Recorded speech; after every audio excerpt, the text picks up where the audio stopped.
దొరా మా కొండ దేవత చల్లని తల్లి అమ్మ తల్లికి దండం పెట్టుకో శుభం జరుగుతుంది.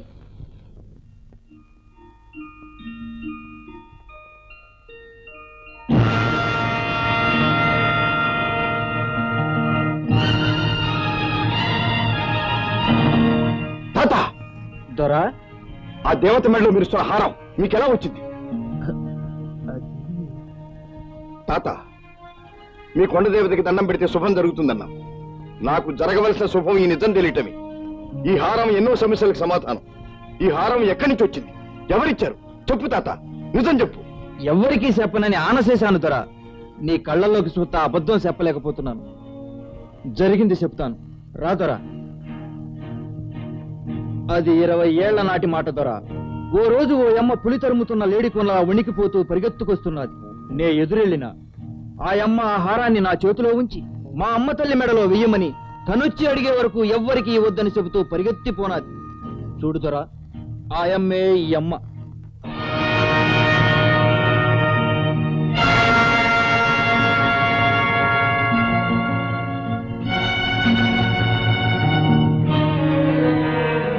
ఆ అమ్మ ఎదురుపడ్డ కాసంత దూరంలో నెత్తురు మడుగులో పడి ఉన్నాడు మహారాజు.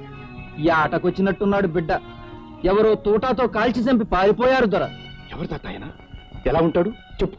ఆరి బొమ్మ కూడా గీసినా దొర. చూడు దొర. అన్నా ఏంటి బాబు, ఈ మహారాజు మీ అయ్యా? అవును తాత, నన్ను కన్న తండ్రి. ఆ హారం కోసం ఆవిడ్ని మా నాన్నగారే చంపుకుంటారన్న వదంతి వ్యాపించింది తాత. అది 2 కుటుంబాలకు 2 జీవితాలకు మధ్య అగాధాన్ని సృష్టించింది. వేటకు వెళ్లిన మా నాన్నగారి శవం దొరకపోగా ఆ వదంతి బలపడింది. అయ్యో పాపం, ఆ మహారాజు శవాన్ని మా గూడానికే తీసుకొచ్చినా దొర. వారికి సంబంధించిన వాళ్ళు ఊరైనా కనిపెత్తారని అడివంతా ఎంత గాలించినా ఊరు కనపడలే. చివరికి మా గూడానికే తీసుకొచ్చి మా ఆచారం ప్రకారం ఇక్కడే నేనే సమాధి చేసినా దొర. చివరికి మా నాన్నగారి నువ్వు సమాధి చేయాల్సి వచ్చింది. తాత ఎక్కడుంది తాత సమాధి? రాదోరా చూపిత్తా.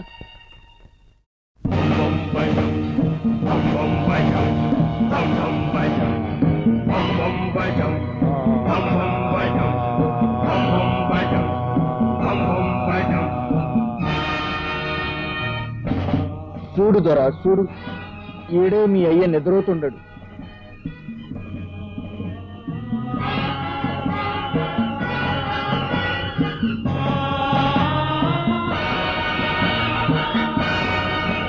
నాన్న దారుణంగా మిమ్మల్ని చంపి అనాథ ప్రేతంలా వదిలి వెళ్ళిన దుర్మార్గులు ఇక్కడే మీ పాదాల దగ్గరే దిక్కులేని కుక్క చావు తెచ్చేలా చేస్తాను. మీ సమాధి మీద ప్రమాణం చేస్తున్నాను నాన్న. రాజాని చూడకుండా ఆ ఊళ్ళో ఉండలేక వచ్చేశాను. అతని కళ్ళలోకి చూస్తూ నన్ను మర్చిపోమని చెప్పలేను. నేను అతన్ని మర్చిపోలేను. ఇటు రాజా విషయంలో డాడీని ఒప్పించలేను. కాదు నా మనసు నొప్పించడం లేను.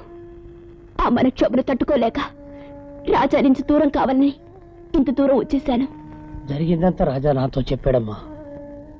వాళ్ళ నాన్నగారు హారం కోసం మా అమ్మగారిని చంపేశారని మా డాడీ నమ్మకం. నువ్వు విన్నది తెలుసుకున్నది పచ్చి అబద్ధం రోజా. రాజా అవును రోజా, నిజం చెప్పులు దొడుకునేలోగా అబద్ధం ప్రపంచాన్ని చుట్టొస్తుంది. ఈ విషయంలోనూ అదే జరిగింది. నువ్వు ఇక్కడికి వేట కోసం వచ్చాను.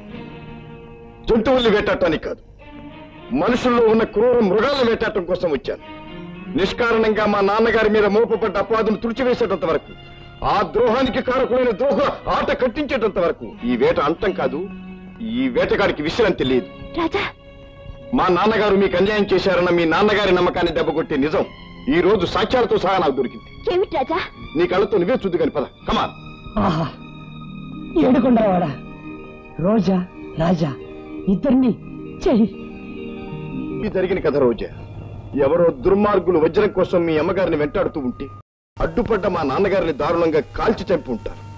ఇప్పటికైనా మా నాన్నగారి మీద నీకున్న అనుమానం తీరిపోయిందే? అవును రోజా, ఆలోచిస్తూ ఉంటే మీ శివానందమే ఈ కథకు నాయకుడు అనిపిస్తుంది. లేని పక్షంలో ఆ రోజు అంత దూరం వచ్చి ఆ సంఘటన గుర్తు తెచ్చి అగ్నిలో ఆజ్యం పోస్తాడా? అవును రాజా, ఈ అనర్థాలకి అపార్థాలకి కారకుడు దివాంజేనని నాలోనూ అనుమానం బలపడుతుంది. మన అనుమానం నిజమే అయితే ఈ అనర్థాలకు కారకుడు వాడే అయితే వాడి నుంచి మనం రాబట్టుకోవాల్సిన విషయాలు కొన్ని ఉన్నాయి రోజా. దానికి ఒక ప్లాన్ ఆలోచించే ఉంచాను. ఏమిటిది రాజా? చెప్తాను రా. దివాంజీ, నా భవిష్యత్తుకు సంబంధించిన ఒక ముఖ్యమైన విషయం మీతో మాట్లాడాలి. ఏమిటో చెప్పమ్మా. నాన్నగారికి శత్రువైన రాజాని చూడకుండా ఉండాలని నేను ఇక్కడికి వచ్చాను. ఇక్కడికి వచ్చి ఎంతో ఆలోచించాను.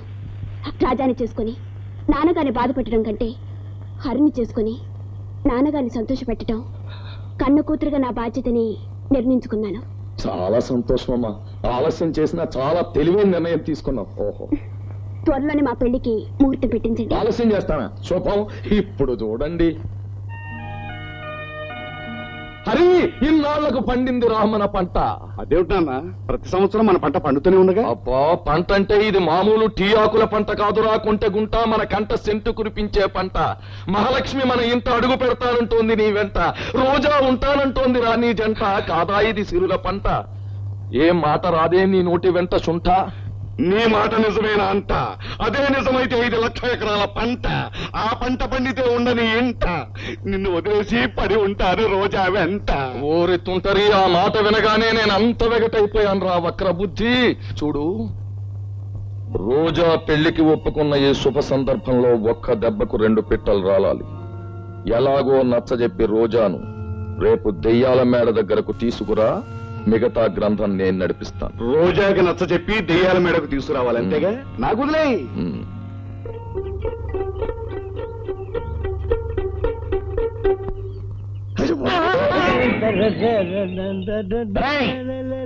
నువ్వెందుకు వచ్చావు? నువ్వెందుకు వచ్చావు? నేను తలగాలి కోసం వచ్చాను. నువ్వెందుకు వచ్చావు?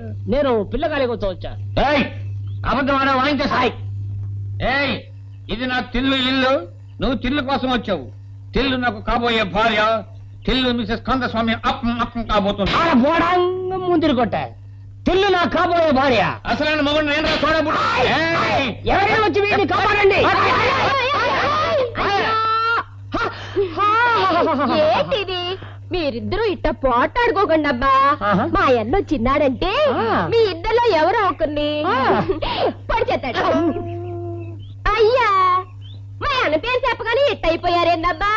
ఇదిగో తిల్లు, మీ అన్న వచ్చినా సరే రాకపోయినా సరే నువ్వెవరు దాని పోయి వాళ్ళు తేలిపోవాలి. తిల్లు, ఇక్కడ ఎంత బాగా తప్పదు. మా ఇద్దరులో ఒక్కళ్ళే మిగిలాలి. అందుకు అనవెందుకబ్బా? మా అన్న వచ్చాడుగా. మీ అన్న వచ్చేసాడా? ఏడు మీ అన్న? ఏడి నా బావా? మా అన్న బేగరా బేగరా.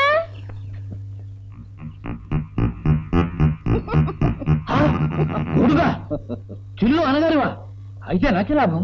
యజమాని ఆయన నన్ను కాదని పొన్నుస్వామి గారికి నీ చెల్లిని చాలా పెళ్లి చేస్తాం. ఆ పప్పులే ఉడకం.